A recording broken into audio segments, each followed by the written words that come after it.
வணக்கம் நண்பர்களே, முக்கிய செய்திகளை இந்த பதிவில் பார்க்க போகிறோம். தமிழக பாஜகவுடைய முக்கிய புள்ளி அஸ்வத்தாமன் இருக்காருல்ல, அண்ணாமலையை விமர்சனம் பண்ணியிருக்காரு. எதுக்காக அப்படின்னா, சமீபத்தில் மத்திய அரசாங்கத்தை மலை கண்டிச்சிருந்தாரு.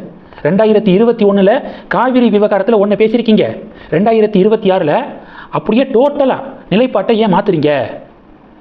21 தமிழ்நாடுடைய ஒப்புதல் இல்லாமல் கர்நாடகா டேம் கட்ட முடியாதுன்னு சொன்னீங்க. 2026 சுப்ரீம் கோர்ட்டுடைய தீர்ப்பில் அப்படியெல்லாம் இல்லையே, தமிழ்நாடுடைய ஒப்புதல் தேவைன்னா சுப்ரீம் கோர்ட்டு சொல்லலையே அப்படின்னு மாற்றி பேசியிருக்கீங்க. இது தப்பு. காவிரி விவகாரம் கோடிக்கணக்கான விவசாயிகளுடைய வாழ்வாதாரம் சம்பந்தப்பட்ட விஷயம்.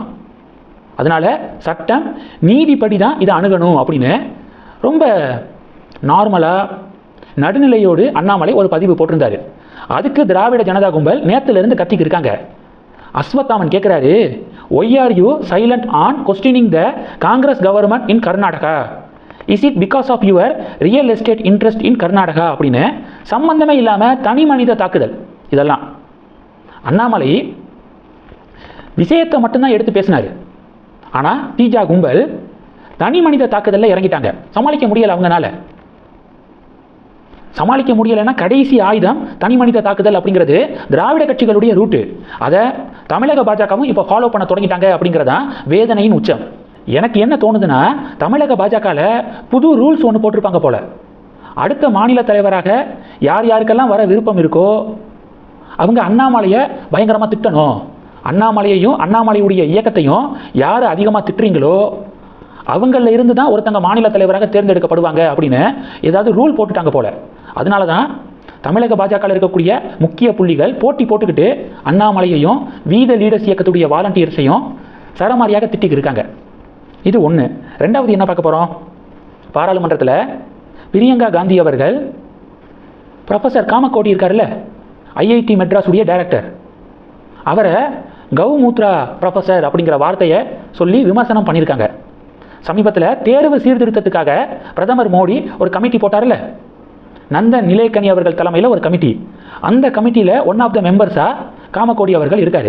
இந்த கமிட்டியை விமர்சிக்கிறேன் அப்படிங்கிற பேரில் காமக்கோடி அவர்களை தனிப்பட்ட வகையில் விமர்சனம் பண்ணியிருக்காங்க பிரியங்கா காந்தி. மெத்த படித்தவர் அப்படிங்கிற இந்த வார்த்தைக்கு டெஃபனிஷனாக காமக்கோடி அவர்களை டெஃபினட்டாக சொல்ல முடியும் நம்மளால். அவ்வளவு படிப்பு படிச்சிருக்காரு. பிஇ பார்த்தீங்கன்னா யூனிவர்சிட்டி ஆஃப் மெட்ராஸில் படித்தார். அடுத்து எம்எஸ் பிஹெச்டி ஐஐடி மெட்ராஸில் படித்தார். காமக்கோடி அவர்கள் சக்தி மைக்ரோ ப்ராசஸர் கண்டுபிடிப்பில் மிக முக்கியமான ஒரு ரோல் ப்ளே பண்ணவர். ஐஐடி மெட்ராஸுடைய இயக்குனராக ஆனதுக்கப்புறம் எங்கேயோ ஐஐடி மெட்ராஸ் போயிருச்சு. ஐஐடி மெட்ராஸுடைய இன்குபேஷன் செல் இருக்குல்ல, அதனுடைய வேல்யூ எவ்வளோ தெரியுமா? எவ்வளோ முதலீடுகள் அதுக்கு வருது தெரியுமா? 74,000 கோடி ரூபாய் அளவிலான இன்வெஸ்ட்மெண்ட்டு முதலீடுகள் வருது. அந்த அளவுக்கு ஐஐடி மெட்ராஸை டாப்பில் கொண்டு போய் நிப்பாட்டியிருக்காரு காமக்கோடி அவர்கள். அவரை கௌமூத்ரா ப்ரொஃபஸர் அப்படின்னு சொல்லிட்டு இழிவுபடுத்தியிருக்காங்க பிரியங்கா காந்தி அவர்கள். இப்போ என்ன கேள்வி எனக்கு வருதுன்னா, ஒடிசா தேர்தல் சமயத்தில் பாண்டியன் அவர்களை பாஜக விமர்சனம் பண்ணி அட்வர்டைஸ்மெண்ட் பண்ணாங்க. உடனே திமுக ஒட்டுமொத்த தமிழர்களையும் இழிவுபடுத்திட்டாங்க. பிஜேபி தமிழன்னா உங்களுக்கு என்ன அவ்வளவு இலக்காரமாக போச்சா அப்படின்னு சொல்லிட்டு கொந்தளிச்சாங்க.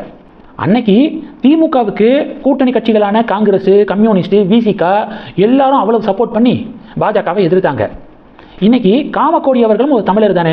பாராளுமன்றத்தில் ஒரு தமிழரான காமக்கோடியை இழிவுபடுத்தக்கூடிய வகையில் பிரியங்கா காந்தி பேசியிருக்காங்க. திமுக கண்டிச்சிருக்காங்களா? விசிகா, கம்யூனிஸ்ட், காங்கிரஸ் எம்பிக்கள் கண்டிச்சிருக்காங்களா? இல்லை. இவ்வளவு தானே இந்த கட்சிகளுடைய தமிழன் தமிழர் பாசம் அப்படின்னு சொல்லிட்டு விமர்சனங்கள் முன்வைக்கப்படுது. கடைசி என்ன பார்க்க போகிறோன்னா, காமன்வெல்த் கேம்ஸ் நடந்துக்கு இருக்கு ஸ்காட்லாந்தில் நினைக்கிறேன். காமன்வெல்த் கேம்ஸில் இந்தியா சாதனைக்கு மேலே சாதனையாக படைக்கிறாங்க. ரிஷிகாந்த் சிங் அவர்கள் வெயிட் லிஃப்டிங்கில் சில்வர் மெடல் ஜெயிச்சிருக்காரு. வெற்றி பெற்ற பிறகு தன்னுடைய இந்த மெடலை, இந்த வெற்றியை பிரதமர் மோடிக்கு நான் வந்து சமர்ப்பிக்கிறேன். ஏன்னா பிரைம் மினிஸ்டர் மோடி அவர்கள் நம்ம நாட்டுடைய ஸ்போர்ட்ஸ் செக்டார் இருக்குல்ல, விளையாட்டுத்துறையை மிகப்பெரிய அளவில் மேம்படுத்தியிருக்காரு. ஸ்போர்ட்ஸுக்கு அவ்வளவு விஷயங்கள் பண்ணியிருக்காரு பிஎம் மோடி. அதனால் என்னுடைய வெற்றியை பிஎம்முக்கு நான் வந்து ட்ரிபியூட் பண்ணுறேன் அப்படின்னு ரிஷிகாந்த் சிங் பேசினதை பார்த்துட்டு காங்கிரஸ், கம்யூனிஸ்டெல்லாம் நேஷனல் லெவலில் கதறிக்கு இருக்காங்க. இதுதான் மோடியுடைய பாப்புலாரிட்டி, மோடியுடைய பவர். சிஜேபி அப்படின்னு கரப்பாம்பூச்சி கூட்டத்தை உருவாக்கி மோடியை வீழ்த்தியறலாம் அப்படின்னு பகல் கனவு காணக்கூடியவர்களுக்கு இந்த வீடியோ சமர்ப்பணம் அப்படின்னு சொல்லி பதிலடி கொடுக்குறாங்க பாஜக சப்போர்ட்டர்ஸ். இந்த செய்திகள் எல்லாத்தையும் பற்றி உங்களுடைய பார்வைகளை மறக்காமல் கமெண்ட் பண்ணுங்கள். தொடர்ந்து கணக்கில் இருங்க. அடுத்தடுத்து நிறையா பதிவுகளை பார்க்க போகிறோம். நன்றி. ஜெய் ஹிந்த்.